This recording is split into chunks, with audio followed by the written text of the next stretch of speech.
आइए आज हम लोग बहुत ही इंपॉर्टेंट टॉपिक पढ़ने वाले हैं। बहुत ही इंपॉर्टेंट है gravitational field, electric field and magnetic field. इन तीनों के बारे में पढ़ेंगे। ऐसे तो फील्ड दुनिया में बहुत तरह के होते हैं, लेकिन फिजिक्स में जो फील्ड है आपको पढ़ना, वो मुख्य रूप से तीन ही फील्ड है। मुख्य रूप से क्या, मेन रूप से तीन ही फील्ड ही है ही, इसके अलावा चौथा फील्ड नहीं है। Gravitational field, electric field and magnetic field. तो आखिर क्या इन दोनों में, इन तीनों में क्या क्या समानताएं हैं, सिमिलरिटी क्या क्या है, डिसिमिलरिटी क्या क्या है, टोटल इस वीडियो में कंक्लूजन करने वाले हैं। तो वीडियो काफी अच्छी होने वाली है, बहुत ही रोचक होने वाली है। तो इसको वीडियो को लास्ट तक देखें बिना स्किप किए हुए, और अगर अच्छा लगे तो लाइक कर लीजिएगा, और अगर चैनल पर पहली बार आए तो सब्सक्राइब कर लीजिएगा। और जितना ज़्यादा से ज़्यादा लोगों में अगर अच्छा लगे टॉपिक, तो इस मटेरियल को, इस जो एफर्ट मेरा है, मैक्सिमम लोगों तक पहुंचाने का प्रयास करें। तो आते हैं, शुरू करते हैं। तो ग्रेविटेशनल फील्ड क्या है, इलेक्ट्रिक फील्ड क्या है, मैग्नेटिक फील्ड क्या है, इन तीनों में क्या समानताएं हैं, सिमिलरिटीज क्या क्या है, क्या कॉमन चीज है या क्या डिसिमिलरिटी क्या क्या चीज है, सारे फैक्टर्स को, सारे बिंदु को यहाँ पर कंक्लूड करने वाले हैं, पूरा निचोड़ करने वाले हैं। तो वर्ल्ड में, यूनिवर्स में जितना भी छोटा भी को वस्तु क्यों ना हो, कितना भी बड़ा क्यों ना हो, उसका मास होता है। चाहे यूनिवर्स की बात करें या एक इलेक्ट्रॉन की बात करें, या कितना भी छोटा कितना भी बड़ा हो, जो आपके सामने सोच सकते हैं, देख सकते हैं, या दिखाई ना पड़ता हो, कोई भी चीज हो, उसका मास होता है। तो मास के अराउंड एक फील्ड होता है, उसको कहते हैं ग्रेविटेशनल फील्ड होता है। ये ग्रेविटेशनल फील्ड हमेशा अट्रैक्टिव होता है, एक याद रखना है। ग्रेविटेशनल फील्ड हमेशा अट्रैक्टिव होता है, भले उसका मैग्नीट्यूड कम हो या ज्यादा हो। बट जैसे कोई ये स्केच को जैसे ही गिराते हैं तो किधर आता है, नीचे आता है, हमेशा अट्रैक्टिव होता है। समझे कि नहीं? हमेशा क्या होता है, ग्रेविटेशनल फील्ड हमेशा अट्रैक्टिव होता है, और यह मास के कारण होता है, चाहे मास कितना भी बड़ा या छोटा क्यों ना हो। ठीक है। इलेक्ट्रिक फील्ड होता है चार्ज के कारण होता है। कोई भी चार्ज, चाहे छोटा चार्ज हो या बड़ा चार्ज। ठीक है। तो जहां चार्ज है तो उसका मास भी कुछ ना कुछ होगा। तो जहां इलेक्ट्रिक फील्ड है तो वहां पर मैग्नेटिक ग्रेविटेशनल फील्ड भी है। जहां भी इलेक्ट्रिक फील्ड होगा वहां पर क्या होगा, ग्रेविटेशनल फील्ड भी होगा। बट ग्रेविटेशनल फील्ड का जो वैल्यू होता है वह इलेक्ट्रिक फील्ड के कंपैरिजन में काफी कम होता है, इसीलिए हम उसको नेग्लेक्ट करके चलते हैं। बट जहां भी इलेक्ट्रिक फील्ड है वहां ग्रेविटेशनल फील्ड भी होता है, वो अलग मैटर है।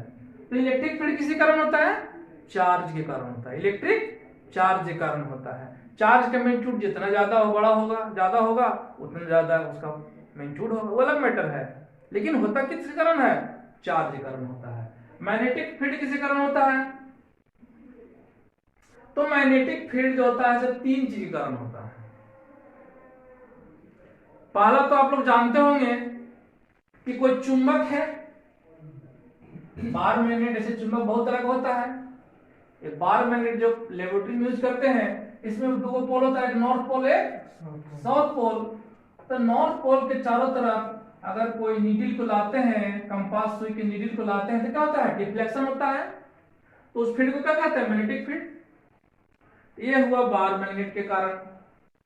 पृथ्वी खुद भी एक क्या है, पृथ्वी खुद एक मैग्नेट है, क्योंकि जब नीडल को रखते हैं तो क्या होता है, डिफ्लेक्शन होता है। यानी अर्थ पे क्या है, खुद भी इटसेल्फ मैग्नेट। तो अर्थ के अराउंड मैग्नेटिक फील्ड है।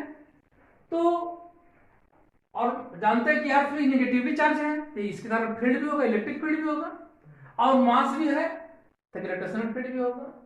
यानी अगर अर्थ की बात करेंगे तो अर्थ के चारों तरफ कौन कौन फील्ड है, ग्रेविटेशनल फील्ड भी है, इलेक्ट्रिक फील्ड भी है, और मैग्नेटिक फील्ड भी है अर्थ के कारण। ठीक है।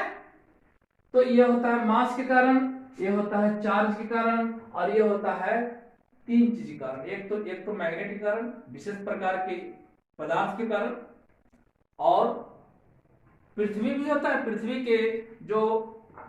के सतह के थोड़ा सा जो अंदर होता है लौह तत्व होता है, जो क्या करता है, हम आगे पढ़ाएंगे मैग्नेटिज्म में, उसे कारण क्या होता है, अर्थ चुंबक की तरह बिहेव करता है। तो एक हुआ चुंबक के कारण, एक होता है, ये तो आप लोग जानते भी होंगे, बहुत लोग जानते हैं, एक होता है जो अभी आप लोग पढ़े, या वायु सावर्त मान कोई करंट है, कंडक्टर है, छोटा कंडक्टर हो या बड़ा कंडक्टर हो, अगर करंट कैरिंग कंडक्टर है जिसमें मान लेते हैं इसमें करंट जा रहा हो, इसका लेंथ मान लेते कुछ भी हो, छोटा सा मान लेते लेंगे, छोटा सा दियल होगा, तो इसके पॉइंट इधर क्या होगा, मैग्नेटिक फील्ड इधर होगा या इधर होगा, यानी कोई करंट कैरिंग कंडक्टर के अराउंड क्या होता है, मैग्नेटिक फील्ड होता है, जिसको सबसे खोज किए थे करंट कैरिंग कंडक्टर का वो हांस क्रिश्चियन ओस्टर्ड 1820 ईस्वी में। लेकिन थ्योरेटिकली लाप्लास ने दिया, मैग्नेटिक फील्ड का मैग्नीट्यूड निकाला और उसको एक्सपेरिमेंटली प्रूव करके, यानी प्रयोग के माध्यम से बायो सावर्त लॉ ने दिया था मैग्नीट्यूड किसी पॉइंट पर करंट कैरिंग कंडक्टर के कारण मैग्नेटिक फील्ड का वैल्यू। ठीक है, ग्रेविटेशनल फील्ड का भी डायरेक्शन होता है, इलेक्ट्रिक फील्ड का भी डायरेक्शन होता है, मैग्नेटिक फील्ड का भी डायरेक्शन होता है। दो के कारण बताए, एक चीज और बताए, एक बार मैग्नेटिक कारण पढ़े, मैग्नेटिक फील्ड होता है, बार मैग्नेट के दोनों पोल के साइड पर मैग्नेटिक फील्ड होता है। एक करंट कैरिंग कंडक्टर के अराउंड क्या होता है, मैग्नेटिक फील्ड होता है। और एक और होता है जब चार्ज क्या हो, चार्ज, कोई चार्ज हो मोशन में हो, क्या चीज हो, चार्ज मोशन में हो। अगर चार्ज रेस्ट में हो, मान लो कोई क्यू चार्ज है, कौन सी में है, रेस्ट में है, तो अगर चार्ज रेस्ट में है तो सिर्फ उसके अराउंड क्या होगा, इलेक्ट्रिक फील्ड होगा, ग्रेविटेशनल फील्ड भी कह सकते हैं, बट उसका वैल्यू काफी कम होता है। तो अगर कोई चार्ज रेस्ट में है तो उसके अराउंड कौन कौन सा फील्ड हो सकता है, उसके अराउंड रेस्ट चार्ज है तो उसका कुछ ना कुछ मास है, तो उसके अराउंड क्या होगा, ग्रेविटेशनल फील्ड होता है। चार्ज रेस्ट है तो उसके अराउंड क्या होता है, इलेक्ट्रिक फील्ड होता है, क्योंकि अगर कोई टेस्ट चार्ज को लाते हैं तो वो अट्रैक्ट या रिपेल होता है, यानी वहां पर फील्ड है, उस फील्ड को कहते हैं इलेक्ट्रिक फील्ड। लेकिन अगर कोई चार्ज क्या चीज में हो, मोशन में हो, क्या चीज में हो, मोशन में हो, यानी किसी अदर पॉइंट के रिस्पेक्ट में पोजीशन में क्या कर रहा हो, चेंज कर रहा हो, तो चार्ज अगर मोशन में होगा, यानी चार्ज का जब कोई वेलोसिटी होगा तो वह चार्ज के अराउंड भी क्या होता है, इलेक्ट्रिक फील्ड भी होता है, मैग्नेटिक फील्ड भी होता है और ग्रेविटेशनल फील्ड भी होता है, समझे। लेकिन चूंकि ग्रेविटेशनल फील्ड का वैल्यू इस स्थिति में या इस स्थिति में काफी कम होता है, इसीलिए ग्रेविटेशनल फील्ड को जनरली हम लोग लेके चलते नहीं है। तो कहते हैं कि अगर चार्ज रेस्ट में है तो सिर्फ क्या होता है, इलेक्ट्रिक फील्ड होता है, और अगर चार्ज मोशन में है तो इलेक्ट्रिक फील्ड और मैग्नेटिक फील्ड दोनों होता है। तो ये फ्री चार्ज है, लेकिन अगर यही चार्ज कंडक्टर में फ्लो कर रहा हो, किसमें फ्लो कर रहा हो,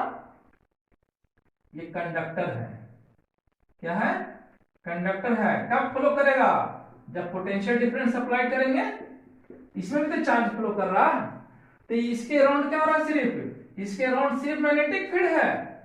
लेकिन अगर चार्ज अगर आइसोलेटेड चार्ज है, पॉइंट लाइक चार्ज है, और अगर ये मोशन में है तो इसके अराउंड क्या होगा, इलेक्ट्रिक फील्ड और मैग्नेटिक फील्ड, इलेक्ट्रिक फील्ड भी होगा प्लस मैग्नेटिक फील्ड भी होगा, लेकिन यहां पर सिर्फ क्या होगा, ओनली मैग्नेटिक फील्ड होगा।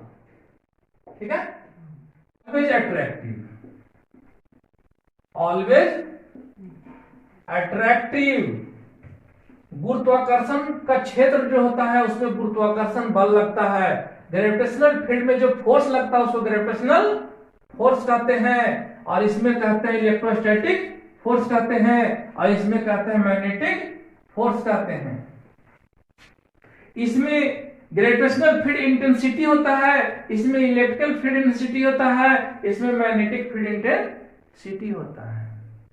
इसमें ऑलवेज अट्रैक्टिव होता है, क्या होता है, हमेशा गुरुत्वाकर्षण का जो क्षेत्र में जो बल लगता है वह हमेशा अट्रैक्टिव होता है, कभी रिपल्सिव नहीं होता है।